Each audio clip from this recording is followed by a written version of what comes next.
आज मी तुम्हाला झटपट असं भरलेले बटाटे दाखवणार आहे। त्यासाठी बघा हे 250 ते 300 ग्रॅम बटाटे आहेत। जास्त मोठी घ्यायची नाही, त्याला छोटीच घ्यायची आणि ह्यांना मी स्वच्छ धुवून बघा पाण्यातच ठेवलेलं आहे आणि ह्याला असं उभं कापलेलं आहे, असं उभं। आणि दुसऱ्या साईडून बघा हे असं आडवं कापायचं आहे। आता साहित्यामध्ये मी काय काय घेतले, 1 चमचा छोट्या आकाराची हळद घेतलेली आहे, मोठ्या आकाराचा 1 चमचा धने पावडर घेतलेली आहे, 25 ते 30 पाकळ्या देशी लसूण आहे, एकदम बारीक कुटून घेतलेला, थोडासा जास्त कमी घातला तरी चालेल, आपल्या आवडीप्रमाणे घालायचा। काश्मीरी मिरची पावडर 1 चमचा घेतलेली आहे आणि तिखटवाला जो आपला मसाला असतो ना, तो मी 1 चमचा घेतलेला आहे। चवीप्रमाणे मीठ घेतलेलं आहे आणि हा गरम मसाला घेतलेला 1 चमचा। तर हे काय करायचं, आपल्याला सगळं मिक्स करून घ्यायचं आहे। मस्त असं बघा मिक्स करून घेतलेलं आहे। त्याच्यात टाकणार आहे मी 1 ते 1.5 चमचा तेल आणि मिक्स करून घेऊया। आता हे असे बघा चीर पकडायची आणि ह्याच्यामध्ये अशा पद्धतीने आपण बसवून घ्यायचं।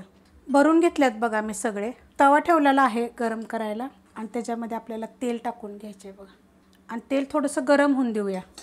आता हे काय करणार आहे, एक 5 मिनटं तरी मी ना बारीक गॅसवरच ह्याला थोड्या थोड्या वेळानं असं हलवत राहणार आहे। 1च मिनिट झालेलं आहे, आपण पलटी करून घेऊया।